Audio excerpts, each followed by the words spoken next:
إن الحمد لله نحمده ونستعينه ونستغفره ونستهديه ونعوذ بالله من شرور أنفسنا وسيئات أعمالنا من يهده الله فلا مضل له ومن يضلل فلا هادي له ونشهد أن لا إله إلا الله وحده لا شريك له وأن محمدا عبده ورسوله صلى الله عليه وآله وسلم. Ce soir, normalement, on est avec le hadith 12 de Al-Arba'in An-Nawawi, hadith min husni islam al-mark tarkuhu ma la ya'nih.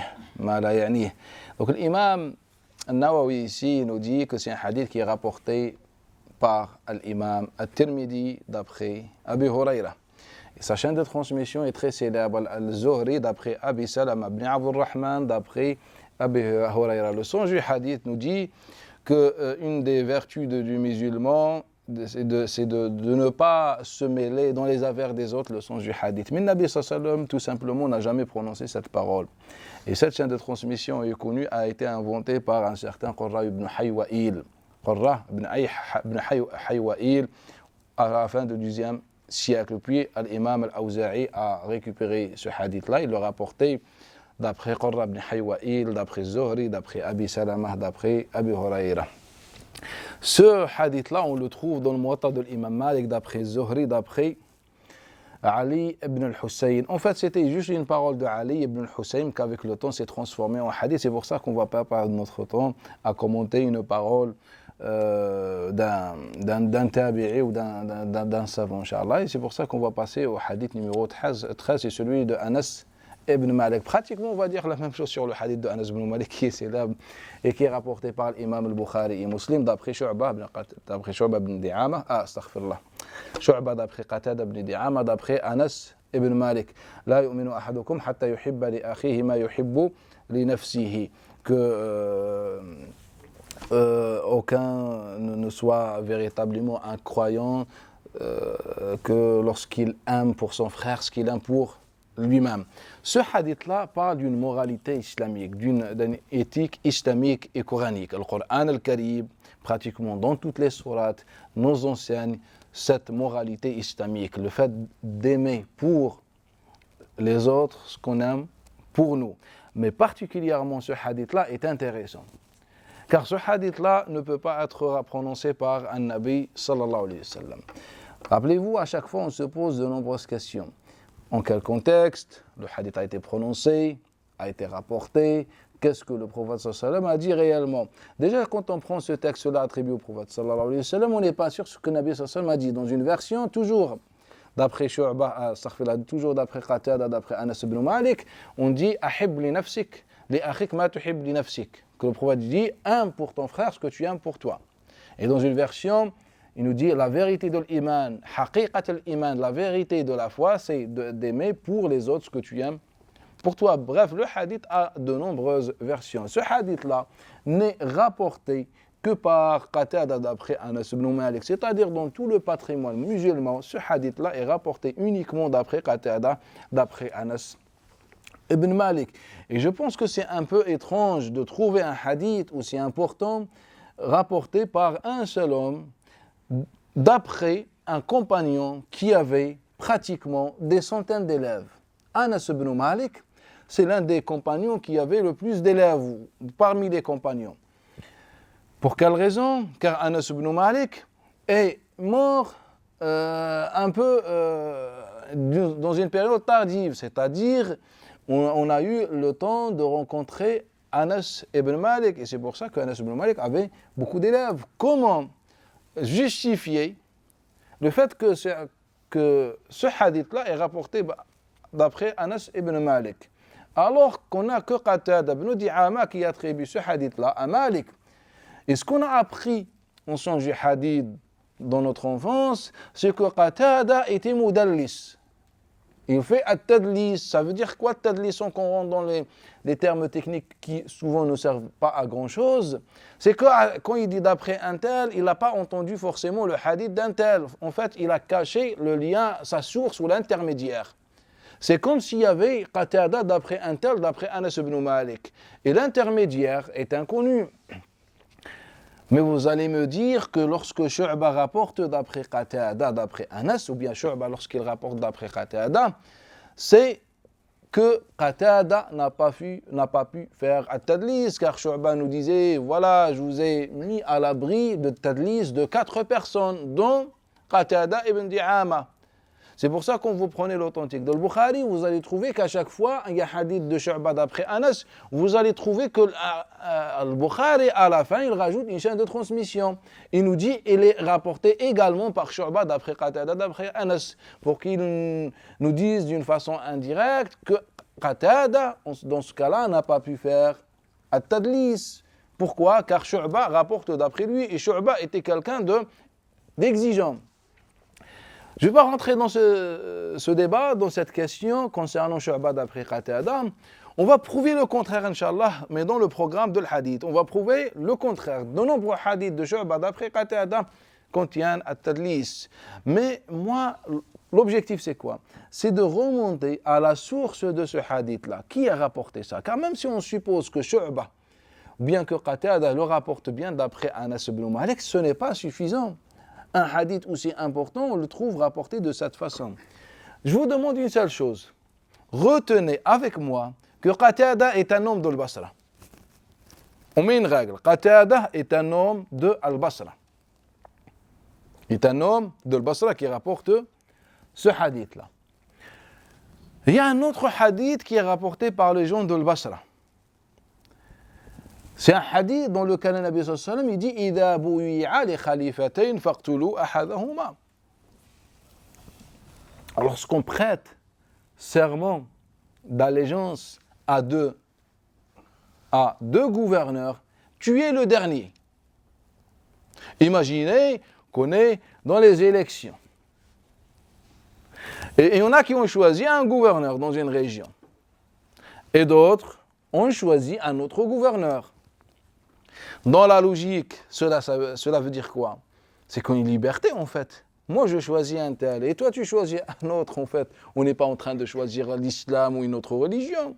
En fait c'est une question qui concerne l'homme. Pourquoi donner à cette question une dimension dogmatique de tuer le deuxième? Tuer le deuxième.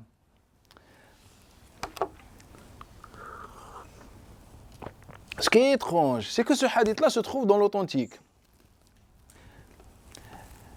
Il est rapporté pratiquement de façon notoire. Malheureusement, on ne peut pas utiliser un tableau. Pour que je vous montre, je vous dessine le plan de ce hadith-là et on remonte ensemble à la première source de ce hadith-là. Et comme la Ummah de l'Islam a été manipulée pendant des siècles. Car quand on dit un hadith se trouve dans l'authentique, ça veut dire qu'il est commenté par les savants. Ça veut dire qu'il est utilisé dans les écoles, dans le fiqh, etc. Et ce hadith-là se trouve même dans la croyance. Que ce soit de Salafiyya ou de Ash'ariyya ou de Maturidiyya ou de je ne sais pas qui, vous allez voir que chez tous les musulmans, ce hadith-là est utilisé. Le hadith de Abi Nadrat al-Abdi, d'après Abi Sa'id al-Khudri, que le prophète sallallahu alayhi wa sallam dit إِذَا بُوِيعَ لِخَلِيفَتَيْنِ فَاقْتُلُوا الْآخِرَ مِنْهُمَا. Lorsqu'on prête serment d'allégeance à deux gouverneurs, tuez le deuxième. Et donc, on a déduit que le deuxième est un bari. Et qu'on a déduit un chapitre, ou bien pour ne pas rentrer dans des choses techniques ou je ne sais pas détailler, on a déduit un chapitre. Ce chapitre comment dire, Qital ahl al-bari ou al-bughat ou al-bariya, combattre les gens de l'bari. C'est quoi les gens de l'bari? Les gens de l'injustice. Ça veut dire quoi? Les gens qui se révoltent contre les gouverneurs. On a déduit ça. Au lieu qu'on se dise, voilà, en fait, c'est une liberté, on a choisi, donc on essaye de façon intellectuelle, de façon moderne, de façon humaine, on essaye de régler nos problèmes. En fait, nous, l'islam des hommes nous propose comme première solution l'épée. Le deuxième, Bismillah, égorge-le au nom d'Allah Ta'ala. Et aujourd'hui, on vient nous dire, l'islam c'est la paix. Quel islam de la paix? L'islam de Mohammed est bien l'islam de la paix. Mais l'islam des hommes, du patrimoine, ce n'est pas l'islam de la paix. Même une question politique, il faut qu'on tue le deuxième. Est-ce que c'est lui, subhanallah, qui est responsable? Voilà, moi je me présente. Moi je suis un candidat. Un autre, il est un candidat. Imaginez qu'on m'a choisi le premier. Et l'autre, on va l'assassiner. Qu'est-ce qu'il a fait, le pauvre? C'est le peuple qui l'a choisi. Donc on l'assassine au nom de qui? au nom d'Allah. Car quand on veut égorger, on dit quoi? Bismillah, Allahu Akbar, et on égorge un être humain comme une bête. Et ça existait, et il n'y a pratiquement aucune divergence sur cela. Car il faut qu'on le tue. Nous-mêmes, quand quelqu'un nous coupe la prière, qu'on est en train de prier et quelqu'un veut traverser, on dit que le prophète nous a dit il faut l'empêcher et s'il refuse, tuez-le, combattez-le, car c'est un shaitan. Vous connaissez ce hadith-là qu'on apprend à nos enfants? Par Allah, le prophète n'a jamais prononcé, c'est une parole juive, n'a aucune relation avec l'islam, même si elle est dans les authentiques. C'est le hadith d'Abdurrahman ibn Abi Sa'id d'après son père. En fait, ce n'est pas d'après, c'est Ka'b al-Ahbar qui a rapporté cette parole. Et puis, ça s'est transformé en hadith de Nabi sallallahu alayhi wa sallam. Et nous, on a eu, en fait, c'est une préparation psychologique.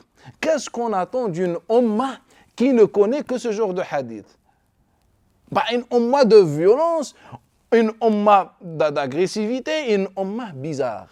Et c'est ça le cas aujourd'hui. Pourquoi on est incapable de construire quoi que ce soit? Tout simplement à cause de ces textes-là. Et donc ce hadith, vous allez me dire, mais quel est le rapport entre prêter serment d'allégeance à un gouverneur et le hadith d'aimer pour ton frère ce que tu aimes pour toi? Quel est le rapport en fait? En fait, il y a bien le rapport. Car le hadith du jour, du soir, aujourd'hui, n'est qu'un petit passage de ce grand hadith.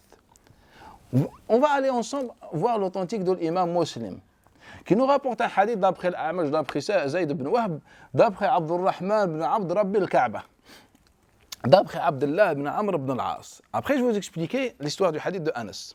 Le contenu du hadith est une éthique de Coran al-Karim. On n'a pas besoin de hadith, comme on va voir, Inch'Allah, de ce hadith-là, pour dire que l'islam appelle le musulman à aimer le khair pour tout le monde.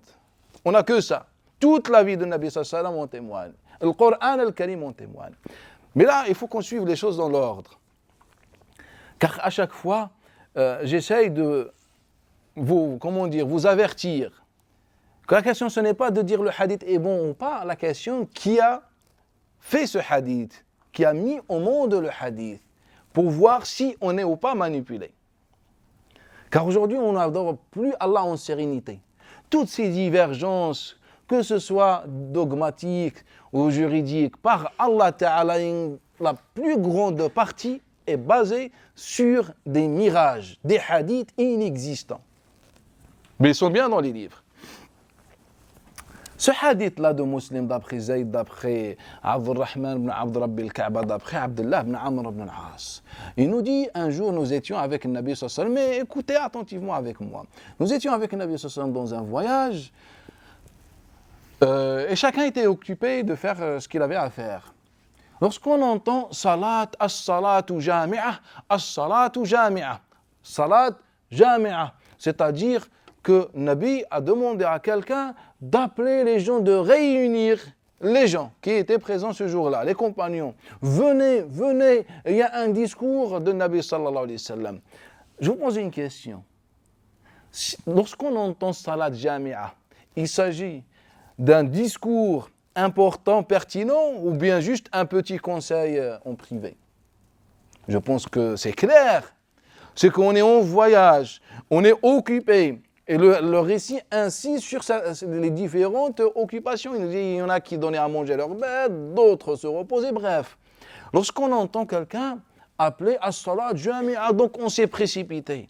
Et là, le Nabi sallallahu alayhi wa sallam nous a dit, chaque prophète a veillé pour enseigner le khayr à sa ummah, le haqq, la vérité à sa ummah. Et moi, en tant qu'un messager, un prophète, messager, je vais faire la même chose.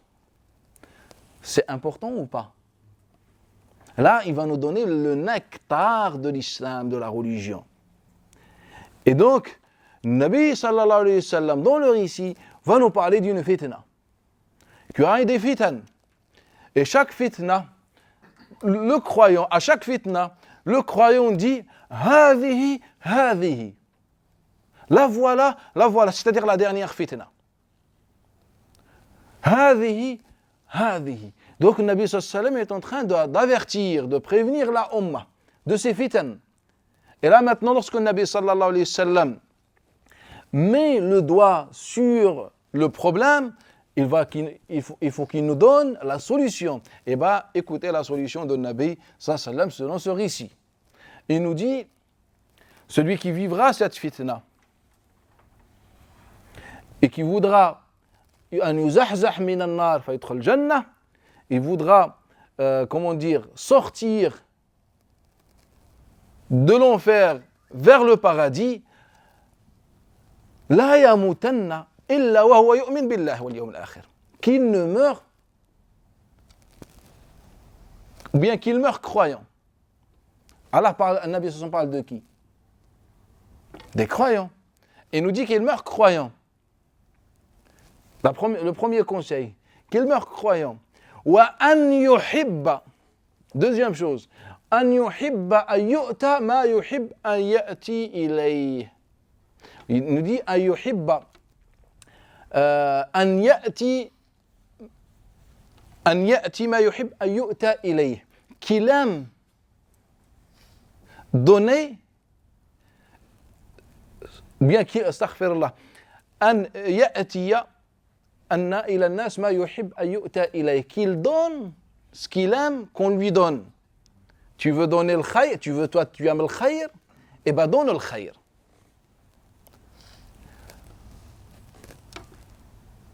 Ce hadith-là, quand on prend ce hadith-là loin du contexte, il est beau ou pas? Le Nabi nous dit, il faut qu'on meure croyant et qu'on donne aux gens ce qu'on aime que les gens nous donnent. Je pense qu'il est beau le hadith. Mais si on reste ici, il est beau le hadith. Mais si on comprend, le hadith n'est pas beau. Et ce n'est même pas une parole de Nabi sallallahu alayhi wa sallam. Quand tu veux rendre les gens comme des moutons, tu utilises ce genre de texte. Je vais vous expliquer pourquoi. Car qu'est-ce qu'il va dire selon le récit qui n'est pas bon? Donc, qu'on meurt croyant et qu'on donne aux gens ce qu'on aime, qu'on nous donne.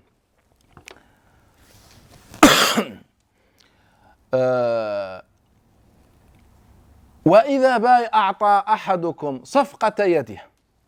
صفقة. C'est-à-dire, lorsque quelqu'un prête serment d'allégeance à un gouverneur, فَلْيُطِعْهُ مَا اسْتَطَاعَ, qu'il soit obéissant. Sauf ça le dépasse, mais qu'il soit obéissant. Quel est le rapport entre mourir croyant et aimer pour les autres ce que tu aimes pour toi et être obéissant à un gouverneur? Quel est le rapport? Est-ce que vous voyez un rapport? On est là, on est dans l'Est et après on est dans l'Ouest. Quel est le rapport? Je meurs croyant et après j'aime pour le khayr pour tout le monde. En fait, ce n'est pas tu aimes pour le khayr pour tout le monde. En fait, c'est comme s'il est en train de te dire, mets-toi à la place de ce gouverneur. Tu préfères qu'on te fasse la même chose? La misère? La désobéissance? Qu'on se révolte contre toi? Bien sûr que non, je suis un gouverneur. Fais la même chose. Donc, il nous donne en fait la démonstration. Il nous dit, safqa, quand on applaudit, c'est une métaphore, quand on prête serment d'allégeance, tu donnes la main, je te prête serment d'allégeance, et tu dois être obéissant. Tu dois être obéissant. Et donc, on a dit que Nabi sallallahu alayhi wa sallam, et après à la fin,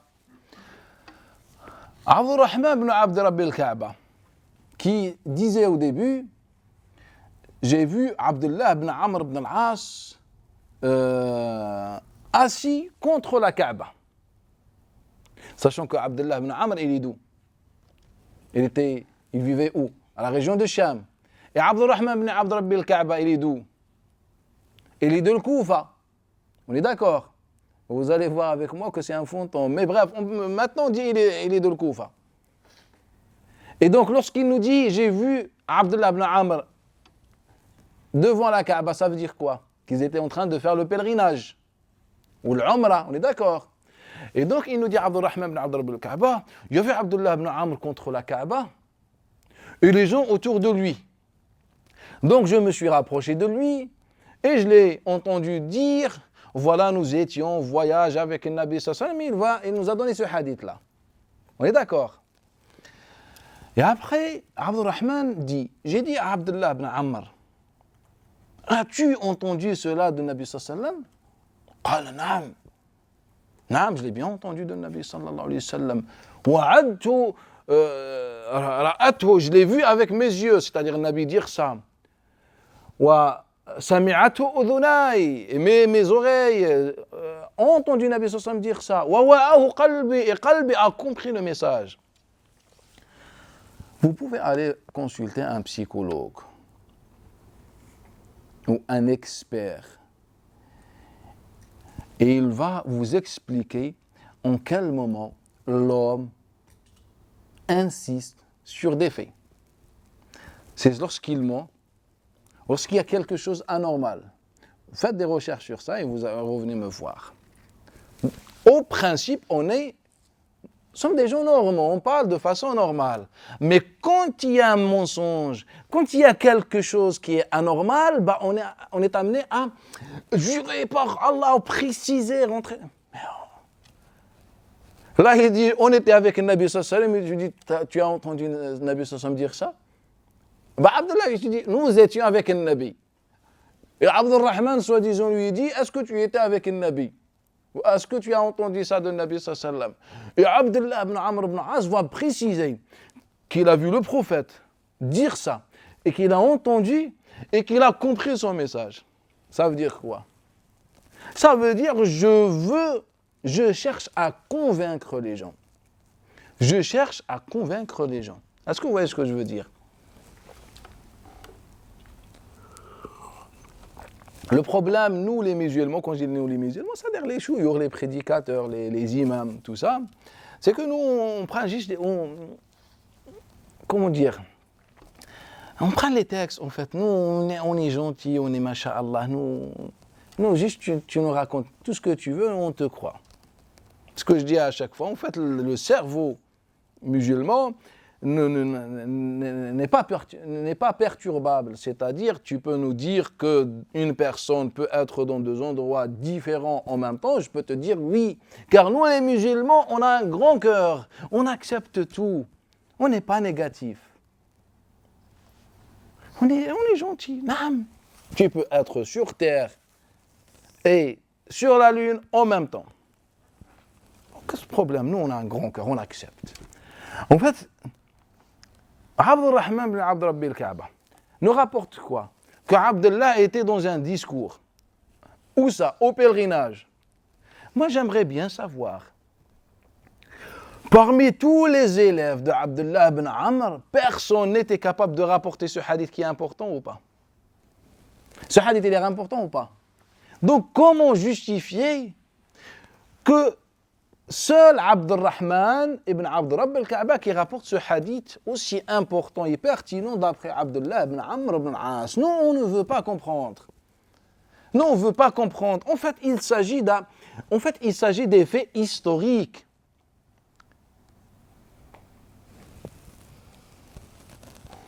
Dans lesquels on n'a pas vécu. Donc, la seule chose pour pouvoir authentifier ces faits, il faut qu'on se pose toutes les questions nécessaires. Ce n'est pas juste le transmetteur est bon, ou selon un tel est bon, et que le hadith soit une vérité. Ce n'est pas vrai. Avec tous les exemples que j'ai pu vous donner et d'autres que je n'ose même pas en parler, en fait, on vit dans une catastrophe. Et donc, il prétend qu'Abdullah était en train de faire un discours et autour de lui, il y avait des gens. Et ce qu'il dit, mais personne n'a rapporté ce hadith-là d'après Abdullah ibn Amr. Il n'y a que Abdurrahman ibn Abd al-Kaaba. Deuxième chose, mais ce Abdurrahman, cherchez-le dans le patrimoine. Si vous me trouvez sa trace, cherchez-le. Bismillah, faites des recherches. Vous allez utiliser les logiciels sur Internet, là, les logiciels maudits, les logiciels du chômage que les gens utilisent pour devenir des chouyours. Normalement, ça devrait être haram comme le porc. Utiliser un logiciel pour trouver un hadith. Mais bref, Shaitan ou je ne sais pas a permis de faire ça, car la science, ça ne s'apprend pas comme ça. Maintenant, toute personne va sur Internet, il tape un mot, il sort, ça soit un hadith, il devient cher avec une barbe, il y en a qui ramènent une tablette, d'autres ils deviennent... Bref. Et donc, vous allez chercher Monsieur Abdurrahman Abdurrabbi al-Kaaba. La seule biographie qu'on a pu lui mettre, c'est quoi? Il rapporte d'après un tel, et de lui, et d'après lui, il y a Sha'bi, il y a qu'un certain Abd Aoun ibn Abi Bishr, si je ne me trompe pas, Naam, qui rapporte, et le troisième, c'est Zayd ibn Wahb. Il donne donc 3 personnes qui rapportent d'après lui, et lui rapporte d'après Abdullah ibn Amr et un autre. C'est ça sa biographie. Et il est d'où? De l'Koufa. Il ne faut pas avoir une grande science pour deviner qu'il est de l'Koufa, car Zayd et Sha'bi qui rapportent d'après lui sont de l'Koufa. Logiquement, il est de l'Koufa. Logiquement, il est de l'Koufa. Et il n'est pas de Sham, car il dit que j'ai vu Abdullah ibn Amr au pèlerinage, c'est-à-dire au Kaaba. Et donc, il n'est pas de la même région que celle de Abdullah ibn Amr ibn al-As. C'est ça la biographie que les savants ont dit. On attend 2 siècles plus tard, il vient l'imam al-Ajli dans le Thiqat, il nous dit qu'il est bon. Mais lui, il a validé pratiquement tous les transmetteurs inconnus, ça c'est pas inconnu aux savants du hadith, même un enfant il le sait. Et après il vient Ibn al-Dhahabi, Ibn Hajar plus tard, et on vu qu'il est dans Muslim, et ben on accepte son hadith. Non, c'est un fantôme.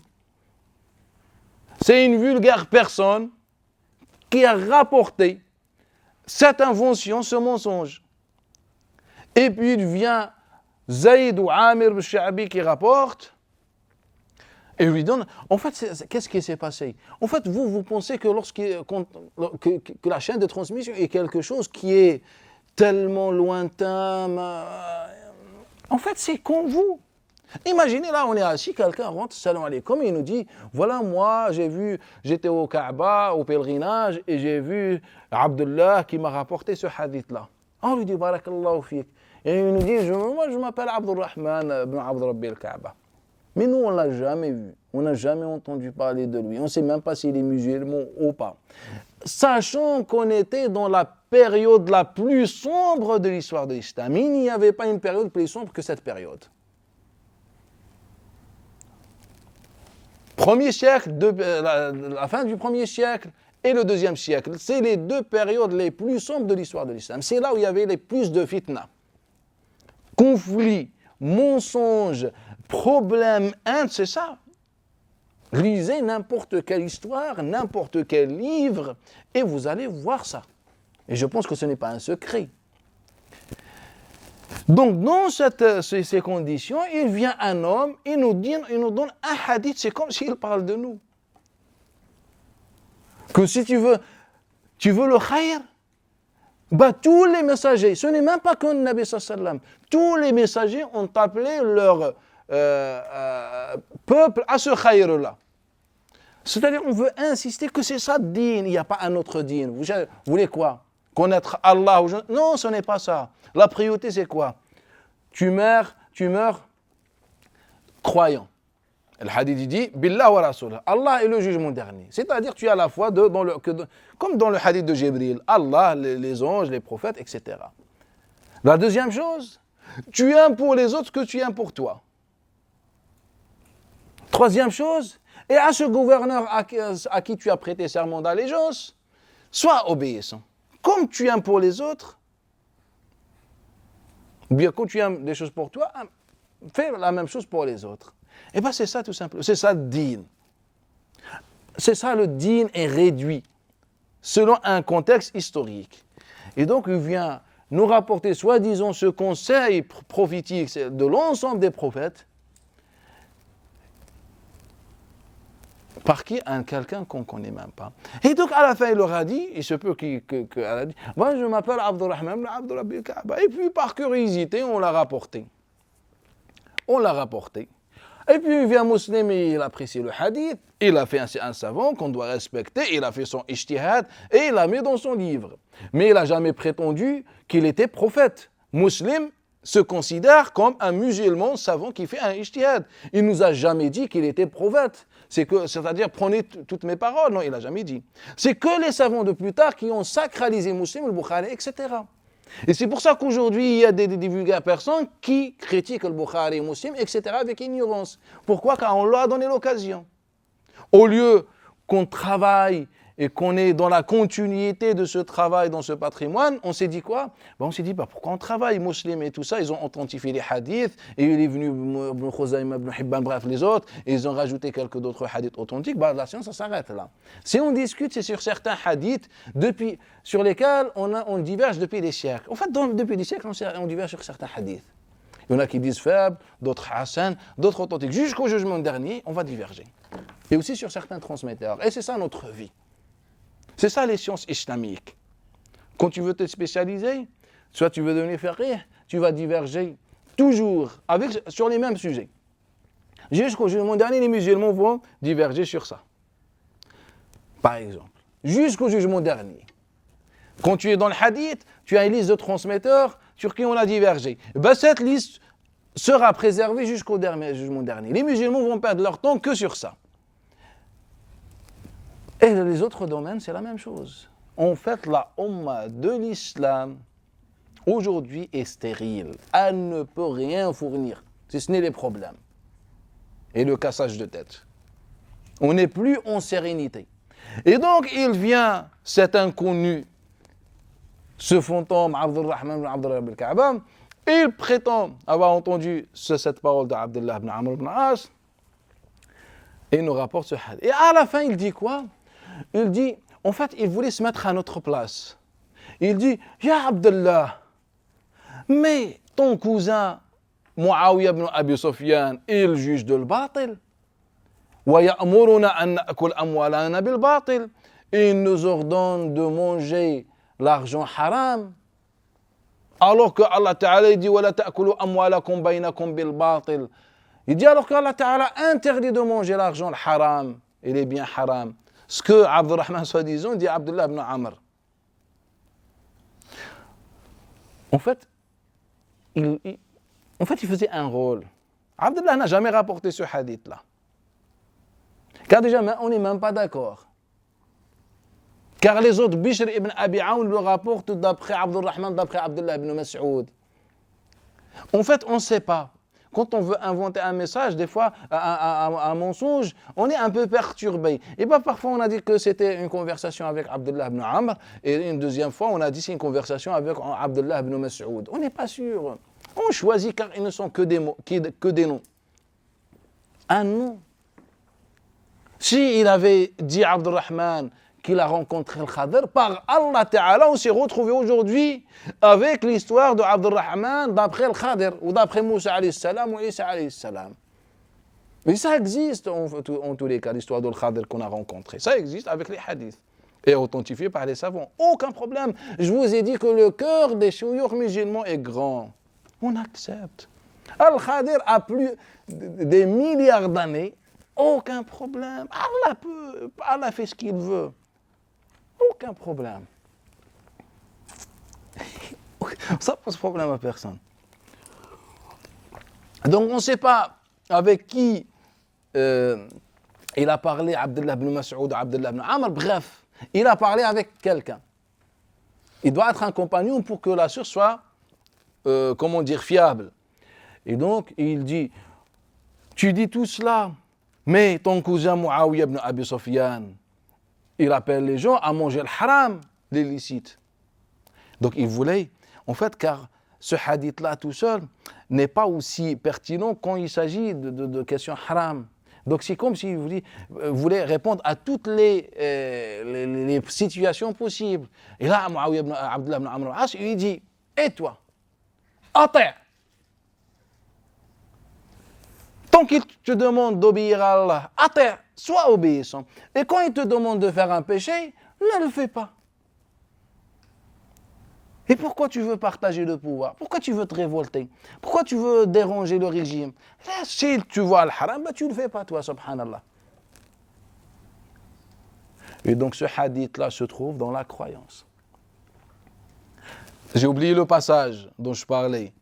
Tu es le deuxième gouverneur. Car quand il dit qu'on soit obéissant, à la fin j'ai oublié le passage. Il lui dit, Et si vous prêtez serment d'allégeance à 2 gouverneurs, tuez le deuxième. En fait, c'est le hadith complet. Et puis ce hadith-là a été récupéré par qui? Par les gens d'Al-Basra, uniquement par les gens d'Al-Basra. Il a été récupéré uniquement par les gens d'Al-Basra. Car il est dans l'authentique d'après Khalid ibn Abdullah, d'après Saïd al-Jurayri, d'après Abi Nadrat al-Abdi, tous sont d'Al-Basra. D'après Abi Saïd al-Khudri, qui dit que Nabi sallallahu alayhi wa sallam a dit tu es le deuxième gouverneur. Et l'autre passage, aime pour les autres ce que tu aimes pour toi. En fait, vous savez qui rapporte ce hadith-là? Khalid ibn Abdullah al-Qasri, d'après son père, d'après son grand-père. Est-ce que vous connaissez Khalid ibn Abdullah al-Qasri? Qui a gouverné l'Irak pendant environ 9 ans. Basra, l'Irak, qui a gouverné l'Irak pendant environ 9 ans. Vous le connaissez pas, Khalid ibn Abdullah al-Qasri? Celui qui a égorgé le Ja'd ibn Dirham le jour de l'Eid. Il leur a dit vous sacrifiez vos bêtes, moi je vais sacrifier ma bête. Et au nom d'Allah Ta'ala, il a tué quelqu'un qui avait un avis différent que lui. Et tous les savants ont fait, sans exception, tous les savants musulmans ont fait éloge à Khalid ibn Abdullah al-Qasri lorsqu'il a égorgé cette personne. Et vous venez me dire que l'islam c'est la paix. Quel islam c'est la paix? L'islam de Mohammed, c'est la paix. Mais votre islam, ce n'est pas la paix. Votre islam, je tue au nom d'Allah Ta'ala. Sinon, pourquoi un tel, ça sert à rien de donner des noms, c'est des savants musulmans, se sont trompés ou peu importe. Mais pourquoi vous me dites l'islam, c'est de la paix? Un avis, on l'a tué. On lui a fait éloge. Masha'Allah, Masha'Allah, Masha'Allah. Sachant que Khalid ibn Abdullah al-Qasri était quelqu'un mukhannath, efféminé, qui faisait ce que les gens de l'autre font. Mais on a dit de lui de quoi? On a dit de lui quoi? On a dit que ce bienfait a effacé tous ses péchés. Pourquoi? Car au nom d'Allah, il a assassiné un avis. Égorgé un avis. Ja'd ibn Dirham, il avait un avis. Il cherchait ni pouvoir, ni rien du tout, le pauvre. Il avait un avis. Vous dites que c'est interdit de construire les églises. Il a construit une église pour sa mère et par Allah, lui il n'était même pas musulman, il était chrétien. Mais moi je m'en fiche de lui, il était musulman ou peu importe. Mais toute sa vie était noire, sombre, que des malfaits. Mais vu qu'il a servi le régime et l'idéologie des savants musulmans, eh bien il est masha'Allah. Il est masha'Allah. Et donc Khalid ibn Abdullah al-Qasri rapporte ce hadith-là d'après son grand-père, que soi-disant son grand-père a rencontré le Nabi sallallahu alayhi wa sallam et il lui a donné ce hadith-là. Un pour toi ce que tu aimes pour les autres, ou bien un pour les autres ce que tu aimes pour toi. Et ce hadith-là, je disais, est rapporté d'après Qatada ibn Di'ama, le hadith qu'on a aujourd'hui. La yu'min ahadukum.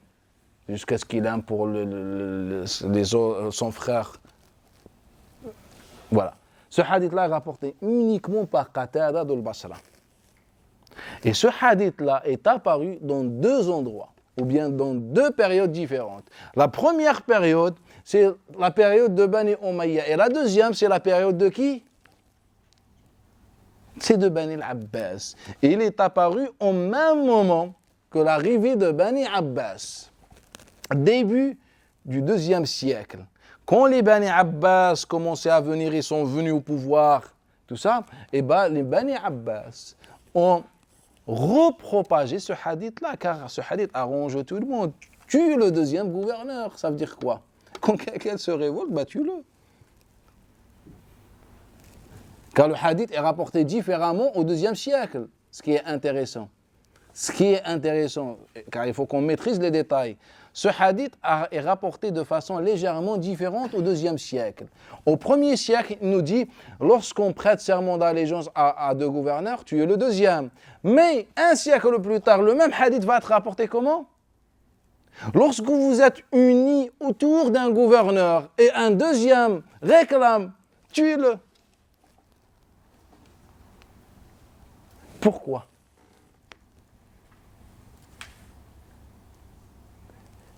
Car le régime de Bani Umayya était déjà établi. Contrairement au régime de Bani Abbas, était encore fragile au début. Lorsqu'on est unis autour de quelqu'un, et ben si quelqu'un vient pour se révolter comme les petits-enfants de Nabi sallallahu alayhi wa sallam, ben tue-le. Il faut le tuer. Alors que c'est le même hadith. Et ce hadith est rapporté également par qui? Par, Ya Allah, Qatada, d'après Saïd ibn al-Musayyib, d'après Abi Hurayra. À chaque fois, on est avec les gens de l'Basra. Et même le hadith, ce hadith-là, déjà on n'est même pas sûr qu'il rapporte ce hadith-là. Car Qatada, d'après Anas, dans le Bukhari et Muslim, mais après d'autres, ils nous disent Qatada d'après le Hassan al-Basri, d'après Anas. On n'a plus Qatada d'après Anas, on a d'après le Hassan al-Basri, d'après Anas ibn Malik, et toujours le Hassan al-Basri. Ça ne veut pas dire que c'est le Hassan al-Basri, mais on est dans le Basra. Donc, quand on est dans la région de Basra, on va utiliser des transmetteurs de la même région. Donc, on a dit d'après le Hassan al-Basri. Et après, je vais demander à quelqu'un, un certain Abu Tariq, et je lui dis, toi, tu rapportes d'après qui? En fait, il me dit, moi, je le rapporte d'après le Hassan al-Basri, d'après qui? D'après Abi Hurayra.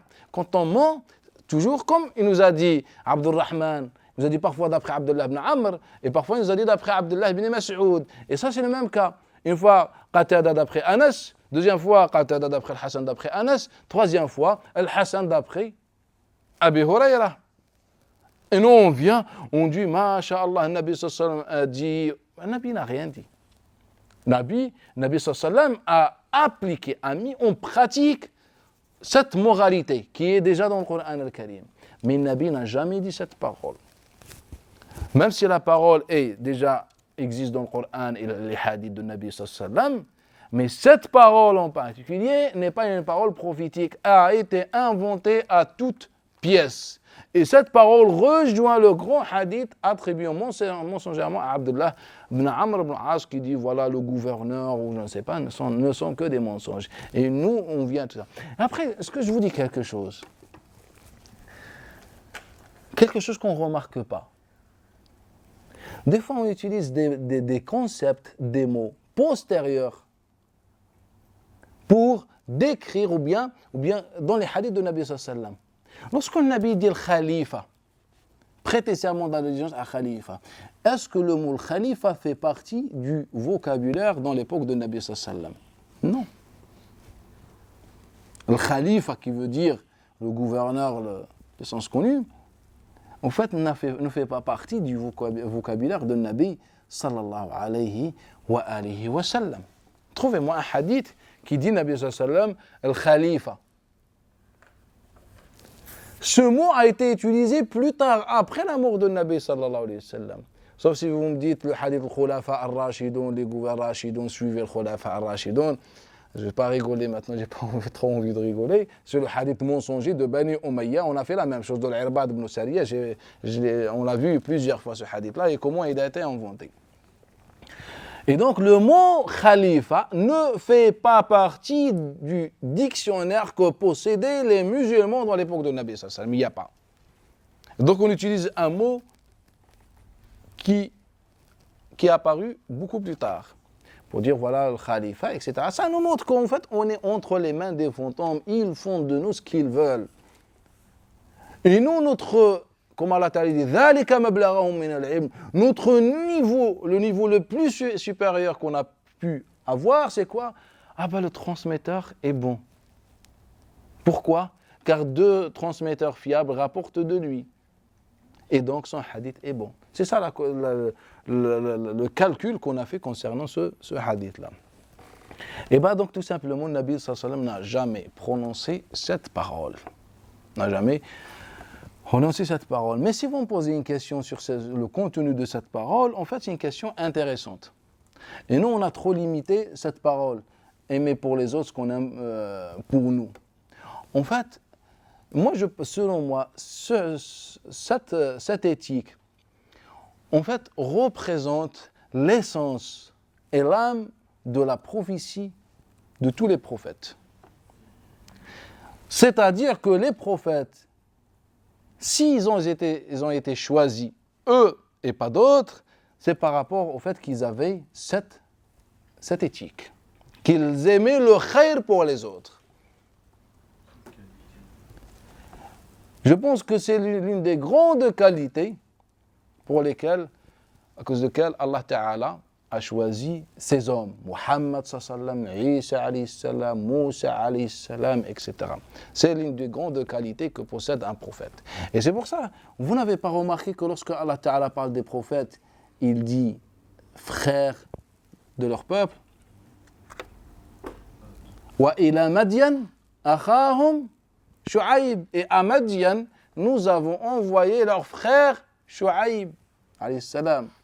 Wa ila Thamoud akhahum Salih. Allah Ta'ala dit, et à la tribu de Thamoud, au peuple de Thamoud, nous avons envoyé leur frère Salih. Wa ila Ad akhahum Hud. Et pour Ad, on a envoyé Hud. Pourquoi Allah Ta'ala dit frère? En fait, Allah Ta'ala, comment dire, met en valeur le lien et la vision et la personne qu'il est le prophète. Ce n'est pas en fait, ce n'est pas un homme étranger qui va vous appeler à la ilaha illallah. En fait, c'est votre frère. Et le frère aime quoi pour son frère? Le khayr. On est frère du sang.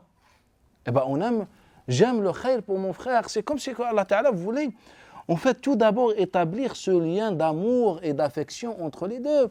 Que ces messagers, au principe, ne sont venus que pour partager le khayr de la prophétie avec vous. Donc, ils ne se sentent pas supérieurs à vous. Et ils ne se considèrent pas meilleurs que vous. En fait, ils vous aiment, ils veulent partager le khayr. Ce que le prophète aime pour lui, il l'aime pour tout le monde. Et c'est ça, je pense, que l'essence ou le critère de la prophétie. Allah Ta'ala dit كذبت قوم لوط المرسلين إذ قال لهم أخوهم لوط ألا تتقون. Que les gens, le peuple de Lot, traitaient de mensonges, de menteurs, les prophètes.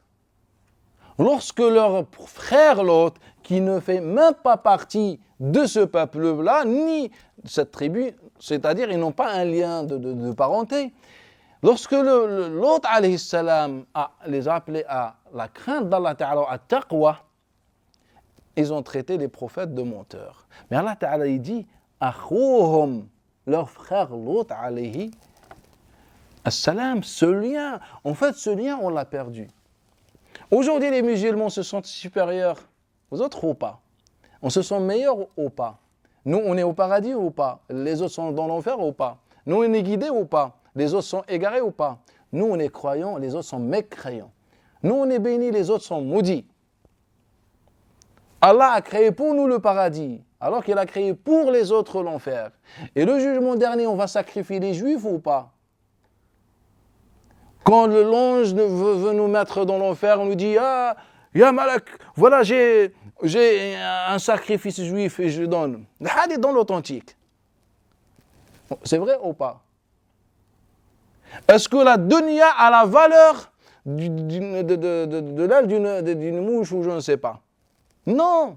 Sinon, Allah Ta'ala aurait donné à boire aux mécréants car ils sont maudits, ils ne méritent rien.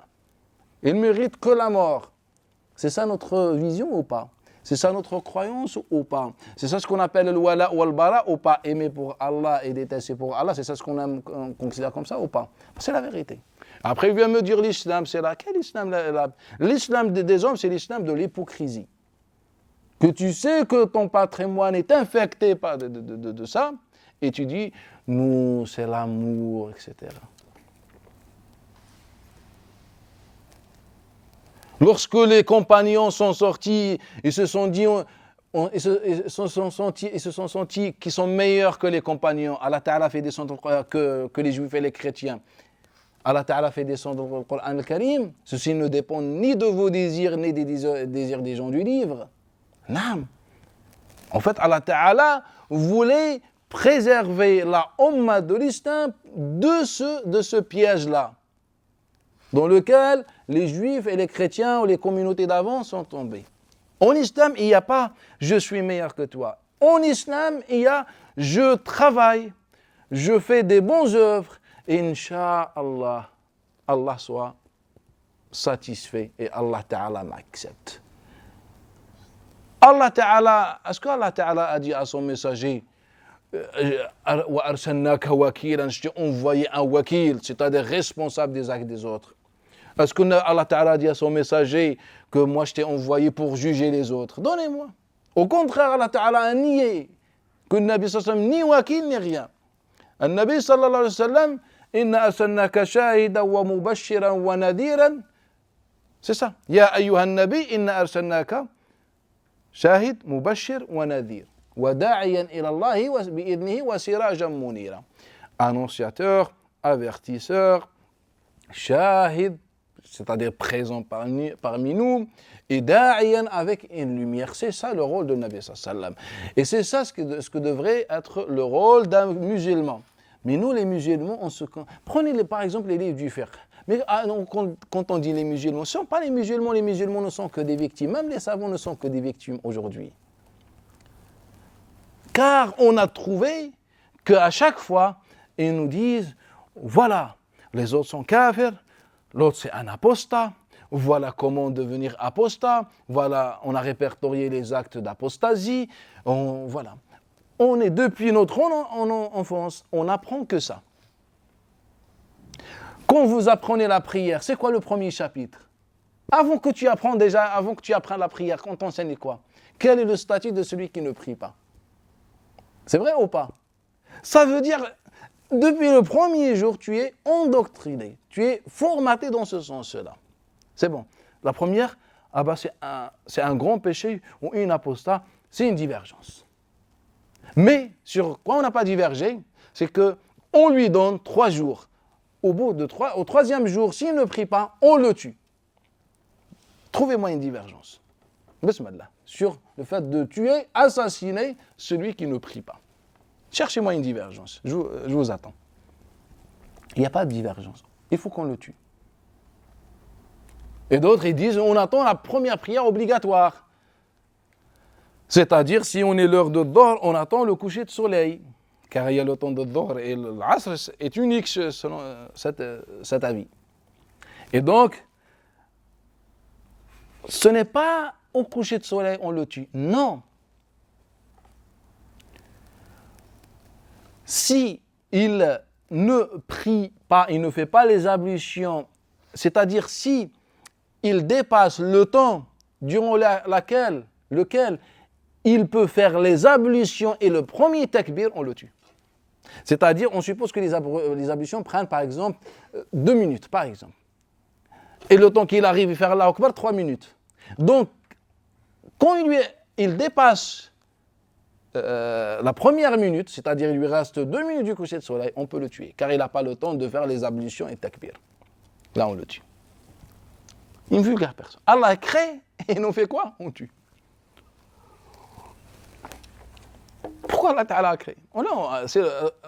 Allah donne la vie. Et l'homme donne la mort. Mais au nom de qui? Au nom d'Allah. Et il faut comprendre. Et donc c'est ça. Allah a envoyé les prophètes pour qu'ils partagent leur khayr de cette prophétie avec nous. Ils sont nos frères. Le musulman, en aucun moment, il a ce sentiment que je suis le frère des autres. Je dois avoir pitié. Je dois pleurer pour les autres. Abu Ahmed ibn Hanbal, d'après Abdurrahman ibn Jubayr, ou d'après Jubayr ibn Mut'im, son père, d'après Abi Darda, on a ouvert une terre. Et les gens étaient contents. Il y avait une bataille. Et les musulmans ont eu la victoire. Et donc tout le monde était heureux. Sauf Abu Darda qui était en train de pleurer. Jubayr ibn Mut'im lui a dit, Ya Abu Darda, tu pleures avec cette victoire. Qala inni. En fait, je suis en train de voir l'état de ces gens qui ont refusé la ilaha illallah. C'est ça qui me fait mal. pourquoi ils ont refusé de la ilaha illallah et pourquoi ils sont dans cette situation. Donc, théoriquement, ce sont des ennemis, ce sont des gens qui nous ont agressés, on a défendu, et au final, voilà, ça fait partie des conséquences de la guerre. Mais ils pleuraient pour ces gens. Pourquoi pourquoi ils ne sont pas comme nous, en sérénité, avec leur famille, etc. Car il nous dit, Jubayr ibn Mut'im, il dit, lorsque Abu Darda a vu que les familles étaient divisées, il y avait des morts, d'autres qui cherchaient leurs membres de famille, etc. Abu Darda se met à pleurer pour ces gens-là. Car les compagnons n'avaient pas cette vision que on est meilleur, c'est bon, nous on est paradis, on est au paradis et les autres. Non. Dans le hadith qui est dans l'authentique, d'après Ubaydillah ibn Adi ibn Khayyar, d'après Miqdad ibn Aswad, un jour il dit, Ya Rasulallah, pour voir la différence entre ceux qui ont compris cette moralité, cette éthique, et nous. Il dit, Ya Rasulallah, suppose que j'ai combattu quelqu'un, et il m'a coupé la main, avec son épée. Il m'a coupé la main. Puis j'ai eu le dessus sur lui. Et quand je voulais le tuer, il a dit La ilaha illallah. Ya Rasulallah, est-ce que je peux le tuer? Donc dans une conversation, Al-Miqdad ibn al-Aswad dit cette parole au prophète sallallahu alayhi wa sallam, Ya Rasulallah. Nous, on a deux cas. Soit le prophète, ou bien deux réponses, deux hypothèses. Soit le prophète va dire, tue-le. Et cela n'est que le reflet de l'éthique des humains, des hommes, la vengeance, la faiblesse, ou Nabi sallallahu alayhi wa sallam dit non. Et là, on voit le reflet de cette fraternité entre les prophètes et leur peuple. C'est un lien d'amour, d'affection, de fraternité. Donc, quand on dit que c'est un lien de fraternité, d'amour, donc il n'y a pas de la vengeance, il n'y a que le khayr pour les autres. Je te comprends en fait. Même si ta décision était négative, je te comprends, j'aime le khayr pour toi. Et là, Nabi sallallahu alayhi wa sallam lui dit, Ya Miqdad, et toi, comment tu étais avant lui? Tu aurais aimé que tu étais à la place de cette personne.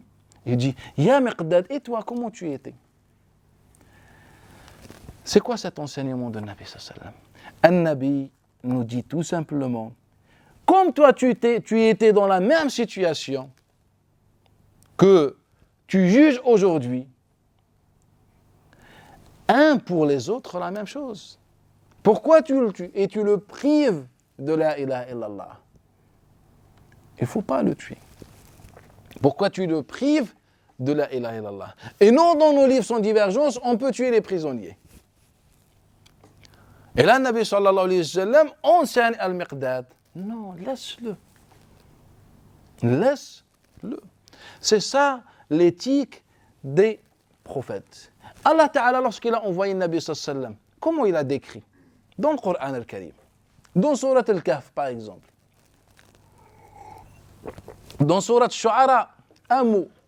لعلك باخع نفسك ألا يكونوا مؤمنين.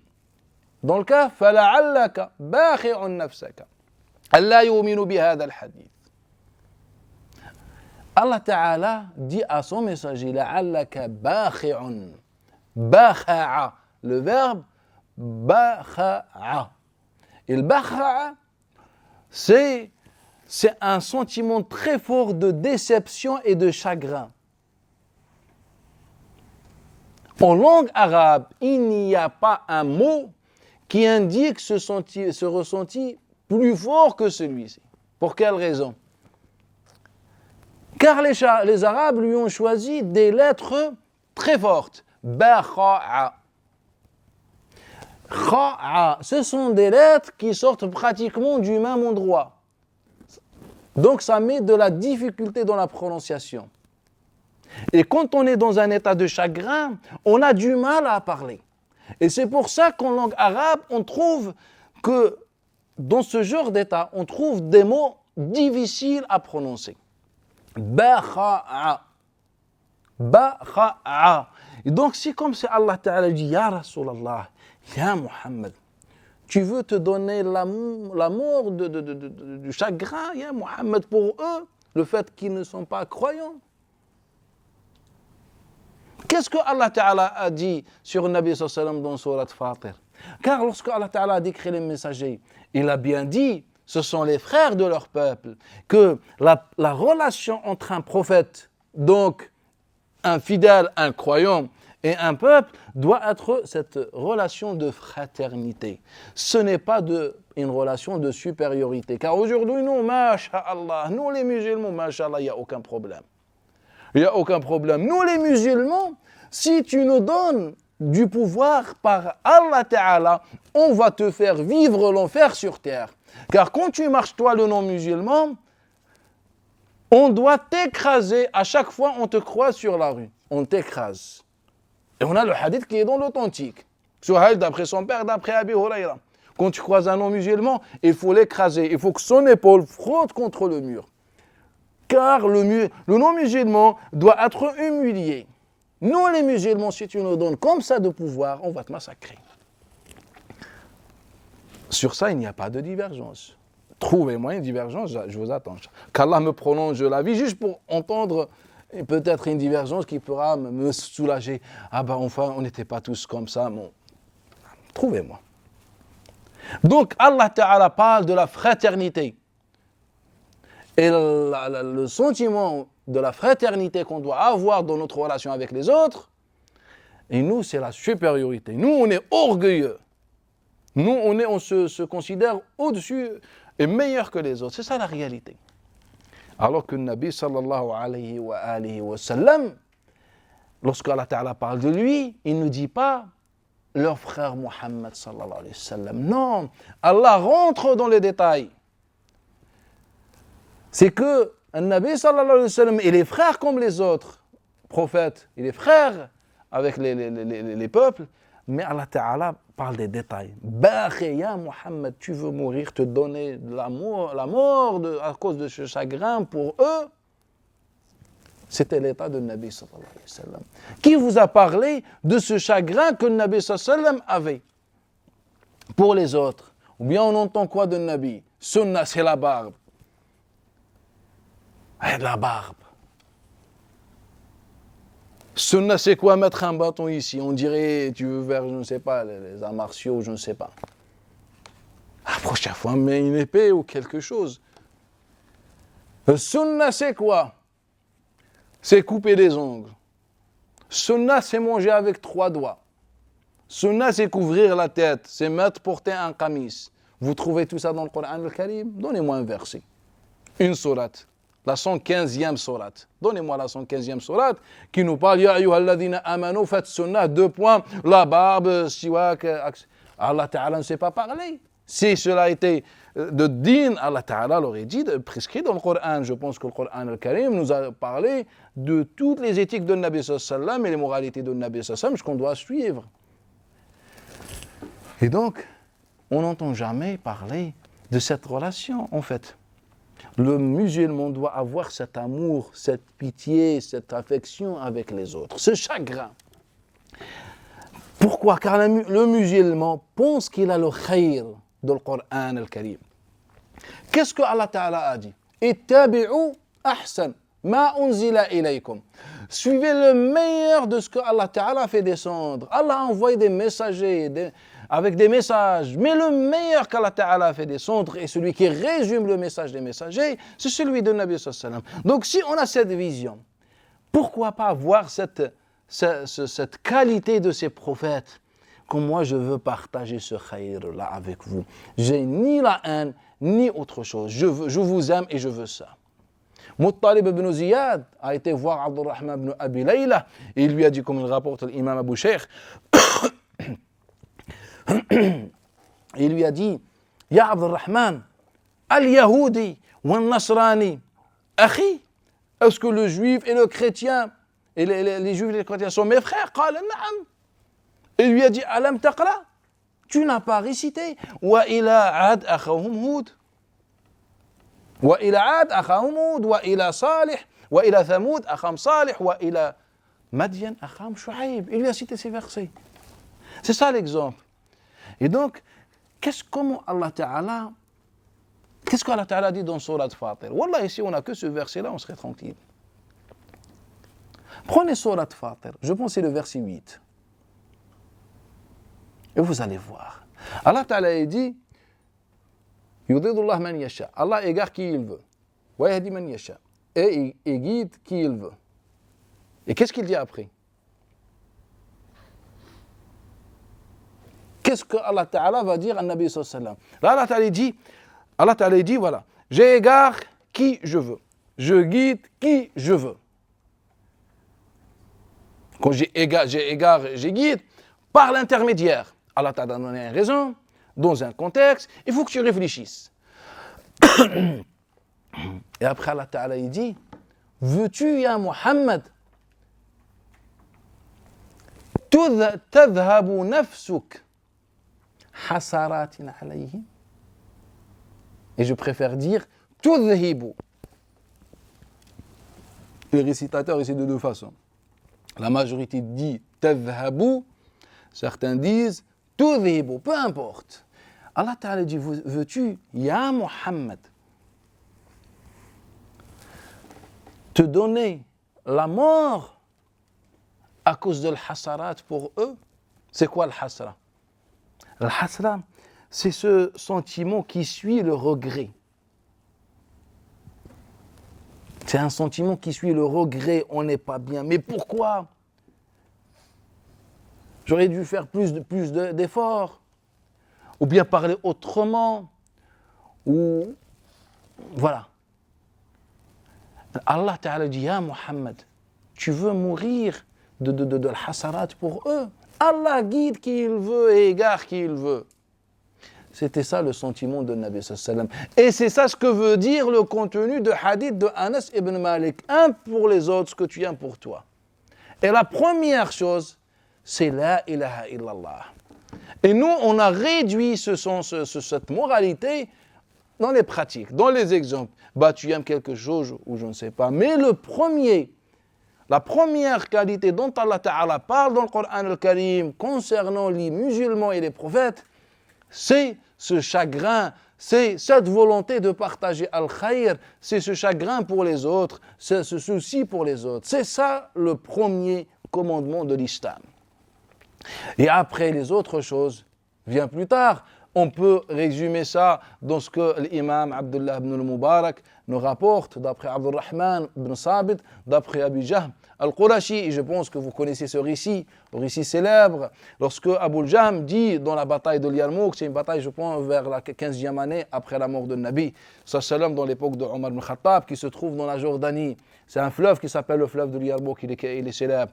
Il dit, pendant cette bataille, j'étais voir un cousin à moi. Donc je cherchais un cousin à moi et j'avais une bouteille d'eau, quelque chose comme ça, pour lui donner à boire. Il a dit, je l'ai vu, je l'ai trouvé. Et je lui ai dit, voilà, je t'ai ramené, mon cousin, je t'ai ramené de l'eau à boire. Quand je lui ai tendu la bouteille, on a entendu Hisham ibn al-As, un ancien compagnon, Hisham ibn al-As, en train de crier ou demander l'eau. Et donc, mon cousin lui a dit, donne tout d'abord à Hisham ibn al-As. Donc, j'ai couru vers Hisham ibn al-As et quand je lui donne la bouteille à boire, on entend un autre homme qui demande aussi de l'eau. Il y avait des blessés, ce qui est normal dans une bataille. Et donc, quand je me dirige vers l'autre, ce dernier, il meurt dans ma main, dans mes bras, il n'a pas pu boire. Donc, je reviens vers Hisham ibn al-As et je le trouve mort. Je reviens vers mon cousin et je le trouve mort. C'est ça ce que ça veut dire. Un pour les autres, ce que tu aimes pour toi. Et là, on était à la fin de la vie. À la fin de la vie, l'homme est beaucoup plus exigeant, beaucoup plus, égoïste.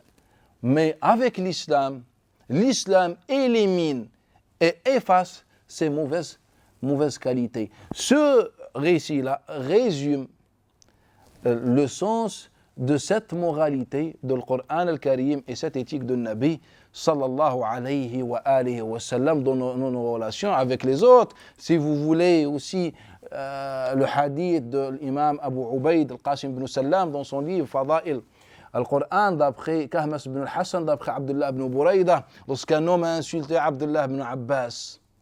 Un homme a insulté gratuitement Abdullah ibn Abbas. Et là, Abdullah ibn Abbas lui dit, tu m'insultes alors que j'ai 3 khilal, 3 qualités que tu n'as pas. J'ai 3 choses que tu n'as pas. قال ما سمعت. Comment tu m'insultes alors que j'ai 3 qualités que tu n'as pas? Et il lui dit, la première, il dit, ma sami'at. À chaque fois, j'entends qu'un gouverneur était juste avec ses citoyens, je suis heureux pour eux, même si je ne suis pas concerné. Et à chaque fois, j'entends une pluie tomber sur une terre, je suis heureux pour les gens qui possèdent les terres agricoles, alors que je n'ai rien de ces terres-là. Et à chaque fois que je récite un verset, j'ai l'envie de le partager avec tous les musulmans, avec tout le monde. Il lui dit, voilà, j'ai 3 qualités que tu ne possèdes pas et tu viens en plus de m'insulter. Abdullah ibn Abbas, dans ce récit-là, voulait un peu nous expliquer la différence entre un bon musulman et celui qui prétend être un bon musulman. Le bon musulman, c'est celui qui a l'éthique des prophètes. Il voit tout le monde avec le même œil. L'œil de l'affection, de l'amour, de la fraternité, du partage de ce khayr-là. Et une fois que tu dépasses cette vision, eh ben, tu n'es plus dans l'esprit de l'islam. Et je clôture par le hadith que rapporte Malik d'après Soumaï, d'après Abi Bakr, ibn Abdurrahman, ibn Harith, ibn Hisham, ou bien le hadith de Malik d'après Souhaïl, d'après son père, d'après Abi Huraira, que le prophète sallallahu alayhi wa sallam a dit Man qala halaka an-nas fahuwa ahlakuhum. Celui qui dit les gens ont péri, eh ben c'est lui qui a péri. Une fois que tu as ce sentiment, bah, il faut que tu saches que Allah Ta'ala va te récompenser par le même sentiment. أقول هذا الكلام استغفر الله سبحانك وبحمدك نشهد أن لا إله إلا أنت نستغفرك ونتوب إليك وبارك الله فيكم. Vous n'avez pas de questions, je pense. Ah, allez, bismillah.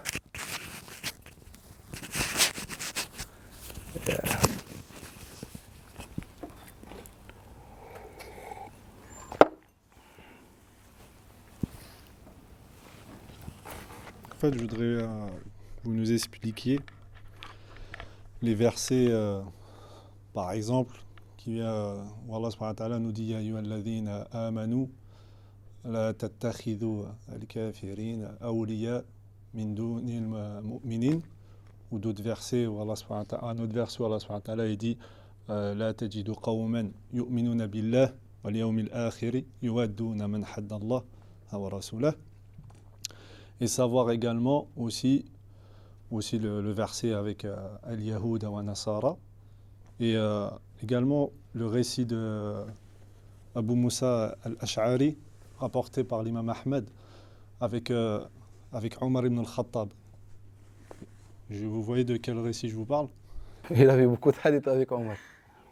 Yani avec le chrétien. Quand Omar ibn al-Khattab a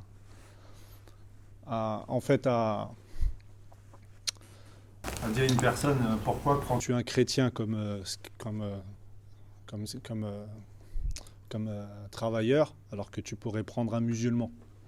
Je parle de ce récit-là, et après il a récité le verset « Ne prenez pas... » Barakallahu fi. Je vais te répondre juste en résumé, car ces versets, Inch'Allah, on va les voir en détail. Il faut toujours prendre un verset dans la sourate et d'essayer de comprendre. Dans de nombreuses sourates, Allah Ta'ala parle dans ce sens-là, donc soit dans sourate Al-Imran ou sourate Tawbah, etc. Allah Ta'ala dit la yattakhidul al-mu'minu al-kafirin awliya, dans ce sens-là que les musulmans ne prennent pas les kuffars comme awliya. Mais tout simplement, quand on prend ces sourates-là, Allah Ta'ala ne parle pas de tous les, ou bien de tous les non-musulmans. Allah Ta'ala nous parle de tout simplement des non-musulmans spécifiques. C'est pour ça Allah Ta'ala il dit la tajidu qawman yu'minuna billahi wal yawmil akhir yuwadduna man hadda Allah wa rasulah. Donc Allah Ta'ala, il ne parle pas uniquement des non-musulmans, il parle des non-musulmans qui sont ennemis aux musulmans. Il ne nous dit pas qu'il faut les détester, il nous dit tout simplement qu'il ne faut pas les prendre pour alliés. Et donc ce qui est interdit en islam, c'est de prendre un ennemi allié, quelqu'un qui sème le désordre sur terre, de le prendre pour allier. Et cela s'applique sur les musulmans et les non-musulmans. Ces sourates parlent uniquement... En fait, en plus, ces sourates sont descendues dans les moments des batailles entre le Nabi sallallahu alayhi wa sallam. On était en plein de guerre. Et là, Allah Ta'ala fait descendre ces versets. On prend ces versets dans leur cadre, que ce soit le contexte ou le cadre historique, et on comprend que Allah Ta'ala parle, car Allah Ta'ala dans d'autres versets, il nous dit « Inna Allah la yanhaakum » Allah Ta'ala ne vous empêche pas de prendre les gens, etc. Sauf si on prétend ce que les gens ont prétendu, ou les savants, qu'il y a une contradiction entre les versets coraniques, et il faut qu'on sorte de cette contradiction en inventant une notion en islam, ce qu'on appelle l'abrogation. Il n'y a pas d'abrogation, il n'y a pas de contradiction dans notre Coran al-Karim, dans la parole d'Allah Ta'ala. En fait, chaque chose dans sa place, tout simplement. Et le récit de Omar ibn Khattab avec Moussa al-Ashari, en fait, on va voir beaucoup de récits dans ce sens-là, surtout dans nos programmes dans l'histoire. Et on va prouver que ces récits ne sont pas bons, ne sont pas authentiques. Subhanallah, ashhadu an la ilaha illa anta astaghfiruka wa atubu ilayk.